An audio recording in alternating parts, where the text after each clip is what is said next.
Hello guys, you are again welcome to wireless era.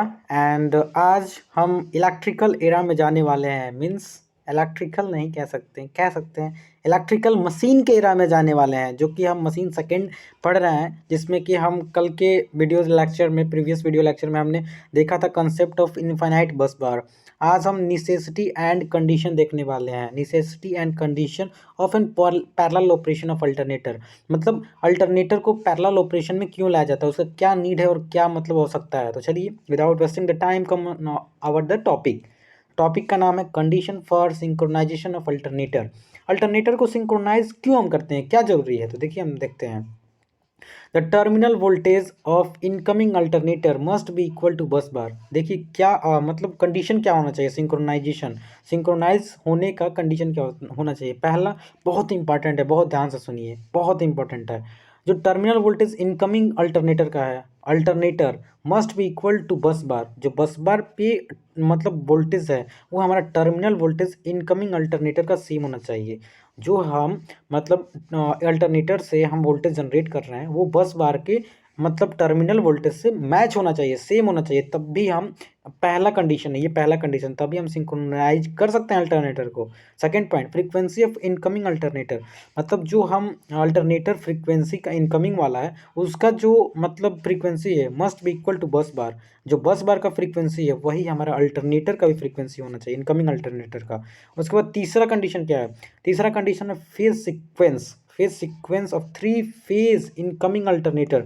जो alternator incoming वाला है, जो जिस उसका जितना फेज सीक्वेंस है उतना ही सेम फ्रीक्वेंस हमारा बस बार का भी होना चाहिए। ये तीसरा हो गया।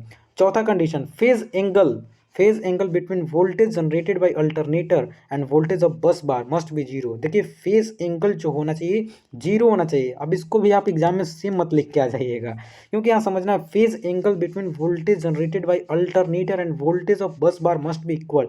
जो मतलब ये क्या बोलते हैं, जो हमारा फेज एंगल है वोल्टेज जनरेटेड बाय जो हमारा अल्टरनेटर का ये वोल्टेज जनरेट कर रहा है और जो हमारा बस बार का वोल्टेज है, उनके बीच में एंगल जो होना चाहिए वो जीरो होना चाहिए, ना कि सेम होना चाहिए। राइट, जैसे ऊपर आपने सेम सेम पढ़ा कि फ्रीक्वेंसी सेम होना चाहिए, फेज सीक्वेंस सेम होना चाहिए, टर्मिनल वोल्टेज सेम होना चाहिए। और उसका लास्ट कंडीशन क्या होता है, देखिए last condition, always connect in running alternator to bus bar. कभी भी हम स्टेटिक कंडीशन के अल्टरनेटर को हम बस बार से मतलब नहीं कनेक्ट कर सकते। अगर कनेक्ट कर देंगे तो उसमें शॉर्ट सर्किट हो जाएगा और हमारा अल्टरनेटर जो कि बहुत कॉस्टली होता है वो जल जाएगा। तो ये कंडीशन होता है। तो रनिंग कंडीशन बहुत इंपॉर्टेंट होता है, और इनके बीच में फेज एंगल जो होना चाहिए जीरो होना चाहिए, फेज सीक्वेंस जो सेम होना चाहिए, बस बार का फ्रीक्वेंसी और हमारा अल्टरनेटर का फ्रीक्वेंसी सेम होना चाहिए, टर्मिनल वोल्टेज जो है हमारा अल्टरनेटर और जो हमारा बस बार है उसका सेम होना चाहिए। एंड अब तो हमने देखा कि कंडीशन क्या है। उसके बाद सेकेंड टॉपिक जो necessity of synchronisation of alternator. मतलब क्या ही जरूरत पड़ी, क्या ही हो सकता है सिंक्रोनाइजेशन करने का। देखिए पहला जो इसका मतलब निसेसिटी है, alternator can not deliver power to electrical system until the parameter match. जो भी हमने ऊपर का पैरामीटर, चारों पैरामीटर पढ़ा, अगर सेम नहीं होंगे तब तक हमारा जो ये बस बार है मतलब सिंक्रोनाइजेशन कर रहे हैं तब तक ये पावर डिलीवर नहीं करेगा हमारे इलेक्ट्रिकल सिस्टम को। तो इलेक्ट्रिकल सिस्टम को इफिशिएंट और मतलब इफिशिएंट बनाने के लिए हमें सिंक्रोनाइजेशन तो करना ही पड़ेगा। उसके लिए सभी जो पैरामीटर ऊपर हमने बताया उसको मैच कराना होगा। राइट, उसका दूसरा है to supply demand load need to connect machine alternator in parallel with bus bar. देखिए मतलब जो भी हमारे यहाँ पे हमने लिखा है, जो भी मतलब सप्लाई डिमांड है, जैसे सप्लाई डिमांड तो हमारे रीजनल जो कि आपने पढ़ा था एसएलडीसी, जो भी आरएलडीसी पीएलसी में, उसमें बहुत ही अच्छे से हमने लोड डिस्पैच के बारे में बताया है। अगर आप चाहते हैं, अगर आपके पास ईगर है सीखने की, तो आप जाकर वहाँ सीख सकते हैं। तो उसमें हमने बताया था कि जो भी हमारा लोड डिमांड है उसको पूरा करने के लिए हमारे अल्टरनेटर को पैरेलल में यूज किया जाता है। क्योंकि पैरेलल ऑपरेशन ऑफ ट्रांसफार्मर भी आपने पढ़ा कि अगर एक ट्रांसफार्मर अगर खराब हो जाए तो दूसरे से हम उसको फीड कर सकते हैं लाइन को। तो वही मेन रीज़न है यहाँ भी अल्टरनेटर, अगर एक अल्टरनेटर मतलब ख़राब हो गया तो हम दूसरे अल्टरनेटर को पैरेलल में ऑपरेट करके हम सप्लाई जो है डिमांड लोड को उसको कंटिन्यूटी बनाए रखेंगे। तो ये दूसरी पॉइंट होगी, इसलिए हमें मतलब सिंक्रोनाइजेशन करना पड़ता है किसको, अल्टरनेटर को। तीसरी पॉइंट क्या है, synchronisation of alternator also called paralleling of alternator. आप शुरू से हम बोल रहे हैं, ये याद करना पड़ेगा कि सिंक्रोनाइजेशन, कोई पूछ सकता है कंपटीशन में सिंक्रोनाइजेशन ऑफ अल्टरनेटर को और क्या हम कहते हैं, कह सकते हैं paralleling of an alternator. Right, उसके बाद अल्टरनेटर को पैरेललिंग ऑपरेशन मतलब पैरेलल करने का क्या एडवांटेज है। पहला कंटिन्यूटी ऑफ सप्लाई, हमने बताया ट्रांसफार्मर का भी। हाँ जी, पहला जो है कंटिन्यूटी ऑफ सर्विस, सर्विस जो भी हम डिमांड हो है उसकी कंटिन्यूटी बनाए रखेंगे अगर पैरेललिंग ऑफ अल्टरनेटर है तो। दूसरी रिक्वायरमेंट ऑफ लोड, जो भी हमारा जितना लोड है मतलब लोड अगर बढ़ेगा या घटेगा उसके रिक्वायरमेंट को हम क्या कर सकते हैं, फीड कर सकते हैं जब हमारा पैरेलल में हमारा अल्टरनेटर होगा। तीसरा रिलायबिलिटी जो होगा बहुत अच्छा हो जाएगा, अगर हम पैरेलल में करते हैं, पैरेलल में हम अल्टरनेटर को कनेक्ट करते हैं तो उसकी रिलायबिलिटी बहुत अच्छी हो जाएगी।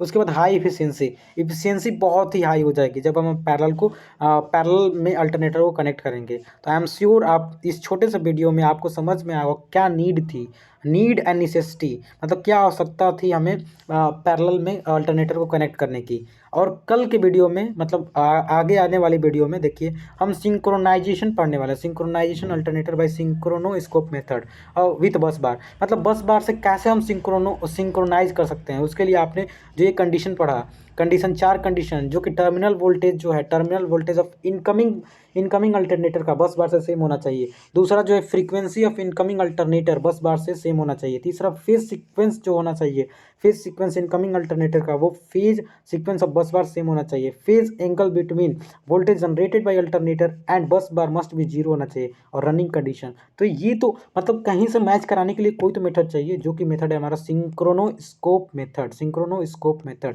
जो कि हम कल के वीडियो में पढ़ने वाले हैं। हम इतना फोर्स क्यों कर रहे हैं, इतना इम्प्लीमेंट, इतना बल क्यों दे रहे हैं कि हमें सिंक्रोनाइजेशन करने के लिए हमें क्या मतलब नेसेसिटी होना चाहिए, क्या नीड होनी चाहिए। अगर इसमें से कोई भी मैच नहीं किया ना तो हमारा जो जनरेटर है वो मोटर की तरफ बिहेव करने लगेगा और रिएक्टिव पावर को वो एब्जॉर्ब करने लगेगा, जिससे हमारा जो सिस्टम है वो बिल्कुल ही मतलब अनएफिशिएंट हो जाएगा। और जो हम इतना मतलब आप देखते होंगे ट्रांसमिशन डिस्ट्रीब्यूशन क्या क्या हम करते हैं, मतलब जनरेशन से हम डिस्ट्रीब्यूशन तक अपने इलेक्ट्रिसिटी को पहुंचाने के लिए, तो इसके लिए हमें बस बार की सिंक्रोनाइजेशन तो करना ही पड़ेगा, पैरेलल में अल्टरनेटर को कनेक्ट करना ही पड़ेगा। तो आई एम श्योर इस वीडियो से आपको ज़रूर कुछ नया सीखने को मिला होगा। अगर कुछ नया सीखने को मिला तो don't forget to share to other student as well. Thank you.